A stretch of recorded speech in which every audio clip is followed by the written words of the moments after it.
যুদ্ধ চাই না, সবার সাথে বন্ধুত্ব চাই, তবে স্বাধীনতা সার্বভৌমত্ব রক্ষায় যা যা করণীয় তার সবই করা হবে, এমন মন্তব্যই করলেন প্রধানমন্ত্রী শেখ হাসিনা।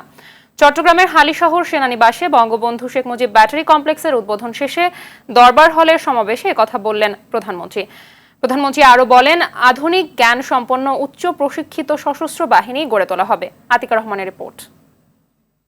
বাংলাদেশ সেনাবাহিনীর বিশেষ করে চট্টগ্রামের হালিশহর সেনানিবাসে আর্টিলারি সেন্টার ও স্কুলে বঙ্গবন্ধু শেখ মুজিব ব্যাটারি কমপ্লেক্সের উদ্বোধন করলেন প্রধানমন্ত্রী শেখ হাসিনা। এরপর আর্টিলারি জাদুঘর পরিদর্শন করেন প্রধানমন্ত্রী। এ সময় তিনি জাদুঘরে বঙ্গবন্ধু শেখ মুজিবুর রহমানের প্রতিকৃতি, মুক্তিযুদ্ধে মুজিব ব্যাটারির প্রথম গোলাবর্ষণকারী, ঐতিহাসিক হাউইটজার আর্টিলারি রেজিমেন্টে ব্যবহৃত গোলা বারুদ, মুক্তিযুদ্ধে গোলন্দাজ বাহিনীর উল্লেখযোগ্য অপারেশনের ইতিহাস নিয়ে তৈরি স্মৃতিস্মারক দেখেন।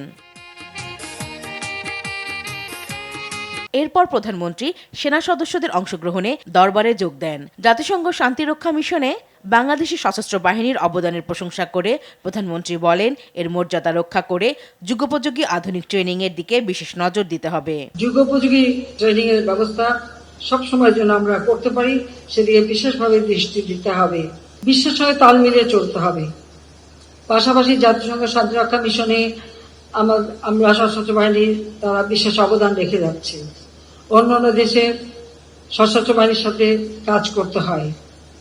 আমি চাই যে আমাদের ছেলেরা মেয়েরা কখনোই পিছিয়ে থাকবে না। সব ধরনের আধুনিক প্রশিক্ষণ তাদের দিতে হবে। সব ধরনের আধুনিক জ্ঞান সম্পন্ন উচ্চ প্রশিক্ষিত সশস্ত্র বাহিনী গড়ে উঠুক, সেটাই আমাদের কাম্য।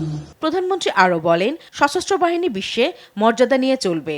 পেশাগত দক্ষতা, কর্তব্য, প্রশিক্ষণ এবং দেশপ্রেমে উদ্বুদ্ধ হয়ে জীবন বাজি রেখে এদেশের সার্বভৌমত্ব রক্ষা করতে হবে। আমরা কারোর সঙ্গে যুদ্ধ করতে চাই না, আমরা সকলের সাথে বন্ধুত্ব চাই।